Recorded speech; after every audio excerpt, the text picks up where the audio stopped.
For the past few years, Ricky Gervais, Stephen Merchant, and Karl Pilkington have been meeting regularly for a series of pointless conversations. This is one of them. Testing. Is that all right? Hello and welcome to the Ricky Gervais Show with me, Ricky Gervais, Stephen Merchant. Hello. And the little round-headed buffoon that is Karl Pilkington. All right.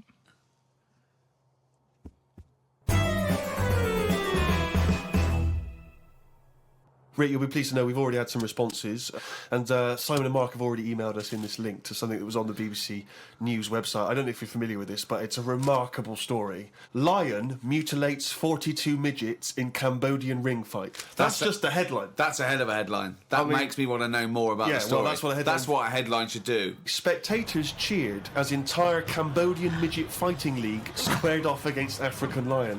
Tickets had been sold out 3 weeks before the much-anticipated fight. The fight was organised when an angry fan contested Yang Shamoni, president of the CMFL, claiming that one lion could defeat his entire league of 42 fighters. Well, the fight was ended, Rick, after only 12 minutes, after which 28 of the midget fighters were declared dead, right, while the other 14 suffered severe injuries, including broken bones, lost limbs, and they were basically unable to fight But the anymore. lion wasn't hurt?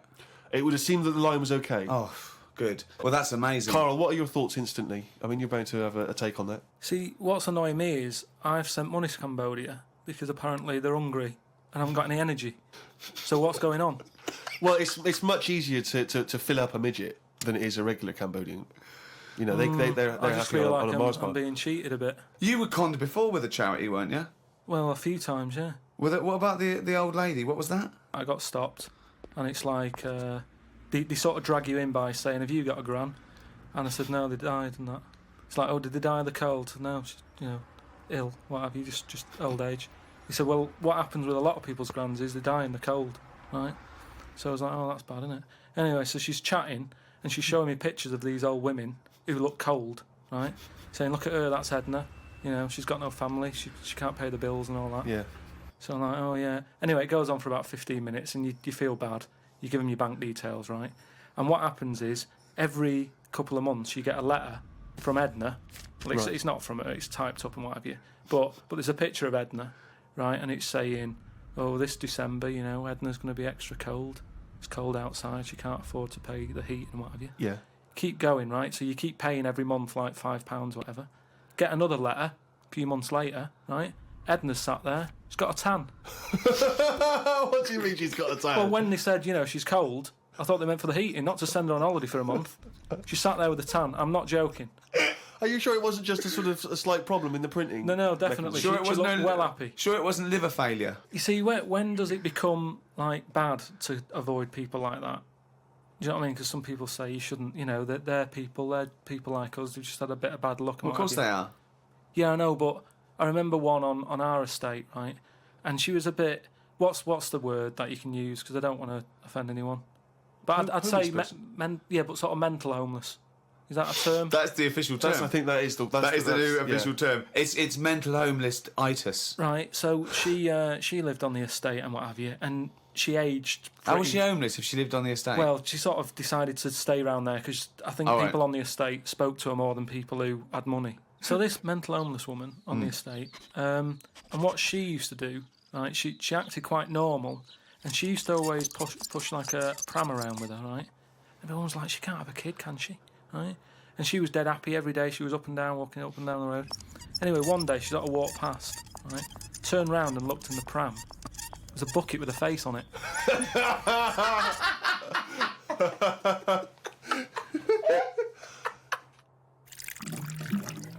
Rick, we've had an email here from a bloke. I think you're going to respect him because I think you can tell straight away from his name that he's the kind of guy you'd want to hang out with. Go on. I know how much you love fun people. Yeah. Well, Paul, and he's calling himself this, Paul the Party Animal Parker. He's emailed in. He's given himself that moniker.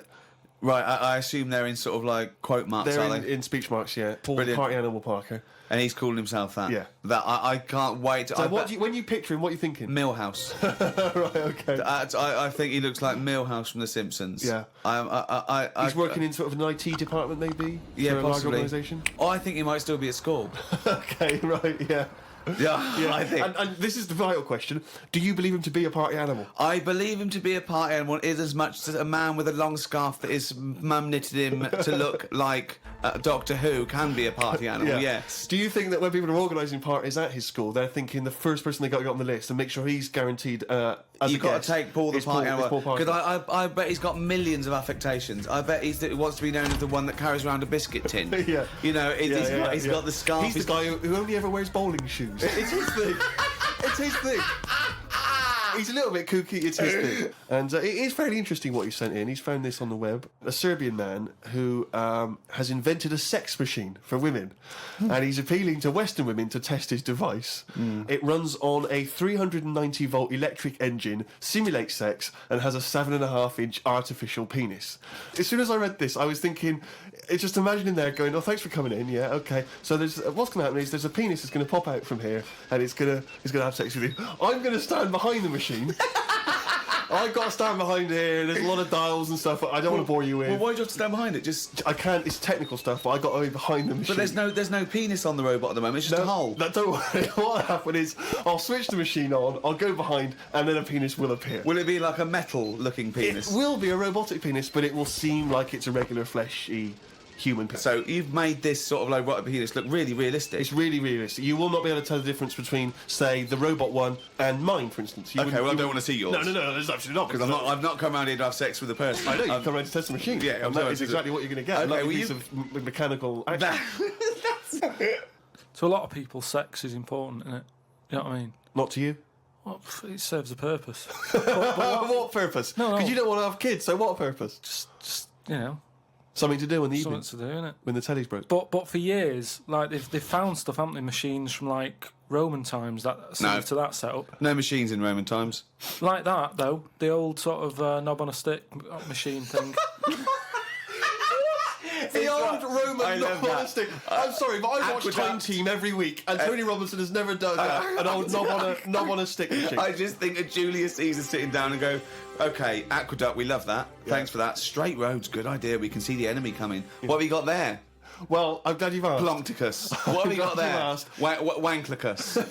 What I've got here is a Yodi knob, and I've put that on the end of a stick. Oh, sticker's phallus. Okay, well done, Wanklicus. No. Well done. You are my new right-hand man, as they say. No, excellent. But they do stuff like that. You've been in the London Museum and that, and they've got sort of sex stuff from years ago. They've got like these metal pants that they used to wear. I don't know what that is. Metal pants. Yeah, sort of Is metal. that a chastity belt? You mean? They used to make women wear them so that they could. When- have sex when- with No, men but who were- they had them for blokes as well, though.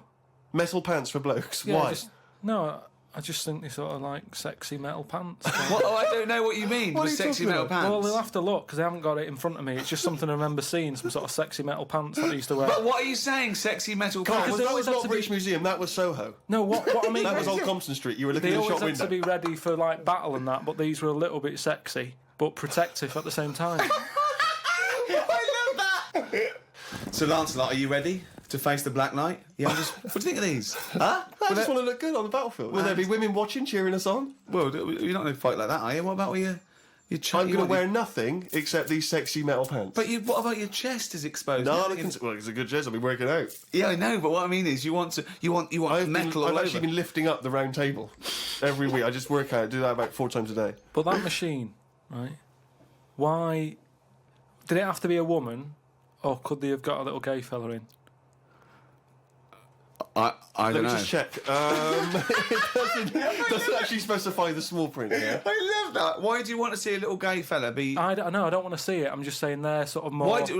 Carl? Why do you want? don't wanna see it. Why do you want to Don't wanna watch a see it. gay man get buggered by a robot? I wasn't the one typing in gay machines on the internet, finding stuff out about them. It's not a Steve gay was. machine.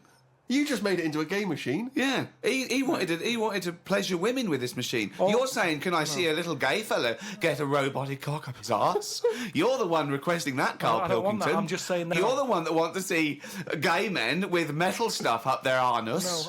No, what I'm saying is they're more up for a bit more experimentation than... What are you saying? Why is that the case? Why? Why'd you say that?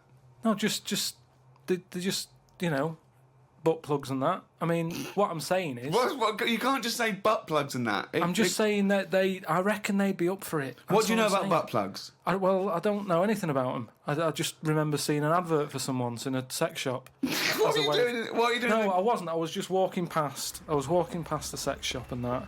And Your eyes you sort of looking. Why were you walking past a sex shop? Just because I was on the way to work and that, and I passed one, and there was a little sort of one. It was open early, which I never understood. Right, it was about 8 o'clock in the morning. Right, Who's rushing out for butt plugs that early in the morning? Who needs them now? Right, but I must get a bagel and some poppers on the way to work. But I walked past it, and it had like a little post-it note or postcard type thing, and it was like pop in now, buy an item, chuck in some free butt plugs. And I didn't know what they for. I'd never heard of them before. But all I'm saying is I've since found out what they do with them. What and do if they they do that with them, then give them a go on that.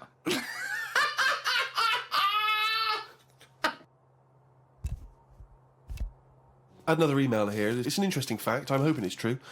America's first nudist organisation apparently was founded in 1929 by 3 men. Now, what intrigued me when I read that is the fact that it's clearly 3 blokes just trying to meet some nude women. They're all 52 balding. Exactly. With little, sort of those gold-rimmed glasses. Yeah. Yeah. And they're just wandering around, and it's all quite saggy down there, and they're just knocking on doors saying, we've just set up an organisation. It's perfectly above board, completely legitimate. It's a nudist organisation. You got any women in there that want to come and join us? Because we haven't got any female members at the moment. Got any women in there interested in, volleyball or trampoline? I can't be doing with it, me. You hate nudists, don't you? Nudists. I don't understand what it's all about at the end of the day. And here's something, right? Do you know, like, when you're a bloke nudist, right? Do you ever get any who just have, like, a small knob? I don't know. I don't understand the question. What's that? What's your point? Well, are there any blokes who are knocking about who just have a normal-sized knob or maybe a bit smaller than normal, who are happy wandering about showing off what they haven't got, if you know what I mean? I don't think nudists are just doing it because they're so proud of their knob. No, but there's got to be a little bit of that in it, isn't there? Just saying, most blokes who, nudists, they must be pretty confident in themselves to, I looked once. What? Where are you going? What is this? It's natural, that's what I'm saying. What do you mean? This is Carl takes a sneaky look at menscocks.com. No, what I'm saying is, it's natural. What's this happening? You were in a gym. No. A lot of guys are getting changed, and you were just checking out their knots. You're at your bedroom window with a pair of binoculars, and there was a little fella across the road getting changed. I was at some night out once. Go on. So you were at heaven, and you were in the toilet. It was some night out, and some people come running on the stage, right? Some music started coming on, and these 4 people ran out. It was 2 women. So you were at a gay strip club? It wasn't gay in that. It was just a normal night out. Well, some sort of party night out. Right. These people come running on, right? You got 2 women, you got 2 blokes. Right. They whip the knickers off, the fellas whip their undies off. At the same time? Yeah, all at the same time. Was it was it like a choreographed thing? So that happened, and all I'm saying is, right, before I had a look at the woman's bits, right, I just had a little cheeky glance at the fellas. Why? Just checking it out, just seeing is everything normal down there. Why weren't your eyes drawn instantly to the ladies' bits? No, don't believe me. I had a look at that. All I'm saying. But you went to the guys first. I didn't know how long pants were going to be left off for. So you didn't want to miss your opportunity, is what you're saying? You saw a window of opportunity to see some men's bits, and you thought, I better take it. No, because this may never happen again. No. So what happened? So there's 2 women, 2 men, right? I don't know what sort of event this is where you're looking at anyone get their knickers and pants off. I don't know why you're looking at all. So you go right. There's knickers and pants off. Right. Let's check out the knob and testicles first. You're telling me you've never, like, when you've been in a gym or anything, you've not just sort of turned your head, had a look, and gone, all right, yeah, that's all right. Yeah. So let's just get this question right. Have we ever been in a gym and just taken a sneaky glance at a man's genitals? Is that your question to us? Right. For me, it's the same as when you see someone who's a bit odd, 2 heads or whatever. Well, I'll be honest. If I was in a gym and a bloke came in with 2 heads, I'd look. I'd get a sneaky glance in the mirror. I'd go... Sorry, but you'd look at his genitals or his 2 heads? His 2 heads! Or would you sneaky look at the heads and then think, I wonder if he's got 2 cocks? And just... I'd have to have a look there. If I'll tell you what, and now I admit it, if I'm ever in a gym and a naked man with 2 heads walks in, I probably will check out the genitals as well, just to make sure that he's got 2 of everything. Can I tell you the thing that always freaks me out? I do sometimes go to the gym, and I live in North London, and the thing that always freaks me out is if there's an elderly man, often quite short. I'm always freaked out because there's at least 2 I'm aware of who've got very, very large penises. And I always find that really disturbing because sometimes you can't help but notice because it's like Godzilla coming through the change room. Do you know what I mean? So that I do admit that's the only instance where my eye has been naturally drawn to it. Do you know what annoys me in gyms? Where people walk round happily naked all the time whistling. They get weighed naked, pop a towel on and take off 3 ounces. How exact have those measurements got to be? Yeah. Do you know what I mean? Pop a towel on. I mean, unless you're going on the space shuttle, I reckon you could give or take a couple of stone. Yeah, exactly. Yeah. Absolutely right. Well, we've put that to bed. Carl, can I ask you a question? Go on. I know this is what a lot of the fans are already wondering. Is there going to be some monkey news today? There's got to be. Of course there is. Yeah? Yeah. All right. Question. Well, I'm worried because maybe this will steal your thunder. But Sarah has emailed this in, a chimp mauling under investigation. I know you're concerned, because this actually fuses 2 of our greatest features, Monkey News and Knob News, into one seamless whole. Oh. Investigators said they are trying to figure out how 2 chimpanzees that viciously attacked a visitor at an animal sanctuary escaped from their cage. This is the grim bit. The chimps chewed off a man's nose and severely mauled his genitals and limbs. Why did they go for his genitals? Both of them did as well. Eh? Both of them. Did you say 2 chimps? No, you're right. Yeah, it was chimpanzees too. Yeah, I don't know if both of them went. They just saw that they're dangling away, and they you just go for the nose. Yeah. I go for his bollocks. And then what accent have they got there? I don't chimps? know. Were they kind of New York gangster chimps? They're like soprano chimps.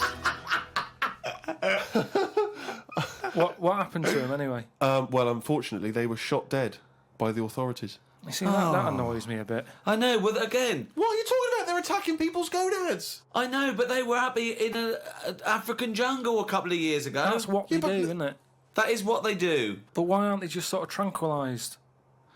Where was this? Why Was have I this been in a zoo? accused like it was my fault? Just because I happen to be reading... Sarah, who emailed it in, someone who should be getting a bollock. It just annoys me how one way it's kind of like, we try to save the pandas, and then the next day someone's shooting them or whatever. I've talked about this before, about St. George killed the last dragon, right? No, it didn't exist. It's the same thing, though. No, there's never been any dragons. No. It's a mythical creature. Well, you don't By know mythical, that. it means we made this up, like the unicorn. I don't even understand. What was your point about the dragon? What's that got to do with because this? I'm saying out, like, why is it all right to be going around, going mental with a gun, shooting all the monkeys and killing them? Because one day we're going to run out. This was an animal sanctuary, though. So presumably they had quite a cushy time there, because most of the ones I've visited, they've always got it easy. They're hanging around on tyres, they got comfy chairs, they're wanking. They're going berserk, they're loving it. But hang on a minute, you've just answered your own question there. You said they're in a sanctuary, so they haven't had a good upbringing. So they're going to be a bit more, like, madder than other monkeys, aren't they? Because that's where the ill ones go, isn't it? Sorry, what do you understand by sanctuary? Well, I've been to one for seals. It's not like a borstal. Yeah, exactly. He thinks it's a borstal. It's like scum. Like they did some bad stuff in the jungle, and they had a little monkey court, and they went send him to borstal. So, well, what is it then? No, it's a monkey sanctuary where it like a haven. Well, it's not a haven, is it? They've got a bullet in the head.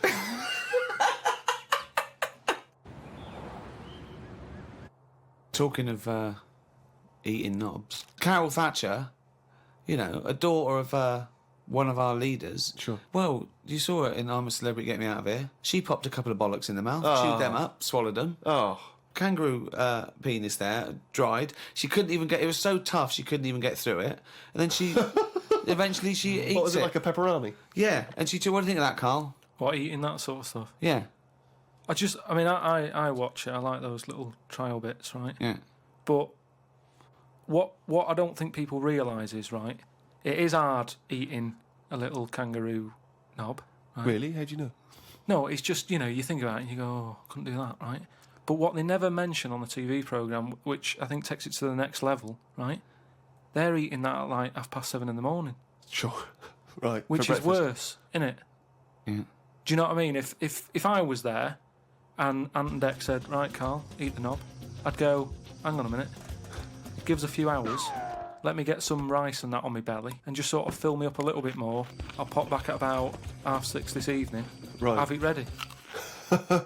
And I'd be happier then. It's just that thing of, you know, you don't want to eat animal genitals on an empty stomach. So what are you saying? You could I'm saying like I could eat a knob at night, but just cut that there. We'll loop that. If any DJs are listening, just take that quote. I could eat a knob at night by Karl Pilkington. Maybe do a dance remix. Yeah, I think maybe you're sort of a house producer and you could maybe get some kind of high energy beat going, and then we could just send that out to some of the gay clubs. I'm sure it'd be really popular. Please, anyone send us, that looped with a nice little, funky house beat. Karl Pilkington saying I could eat a knob at night.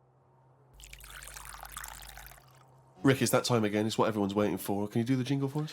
Oh, chimpanzee, that monkey news.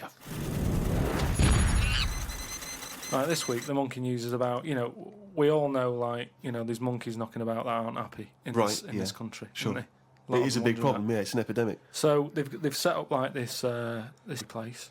Okay. Where they all go. The ones that aren't happy in a zoo and what have you, it's getting them down. They can phone a number and they'll come and pick them up. Pop them in this house place, right? And basically, they can run riot in there. Yeah. They get freedom to sort of cheer themselves up. There's 3 people running this place, right? So these monkeys, big house and that. PlayStation, anything they want. Gym, all that lot. Gym. One of them wanted to mess about with the woman's breasts. Right? Which woman's breasts? The woman who works there. Right. Right? And she was like, right, pack it in, we've all had a bit of fun. You've been in the gym and everything. She obviously, got a bit excited and that. He was fired up and that, ready for some more action and that. He's trying to have a go on this woman's breast, right? She was like, have a go. She was like, no, you're not doing that. Pack it in and all that. The boss who's running the place was like, come on, let him have a go. No. Right, you're talking shit. So anyway, right, so he's there and he's... So the boss says, yeah, you can have a group. The boss is saying, let him have a go. Come on, Rita, if Monkey wants to play it with nipples, let him. So she's like, I'm not happy with this, and he's going, come on, you know the rules here, we've got to cheer these monkeys up. This is absolute... We've valued it. Actually, no, and in the end, because she didn't allow it to happen, the fella bloke sacked her, got someone else in. I want to see the advert he put in the Guardian media page. I love that. Woman wanted to let chimp feel tits whenever it wants. Well, it's all up there. You're talking absolute shit again. Well, we'll see. That is no way that happened.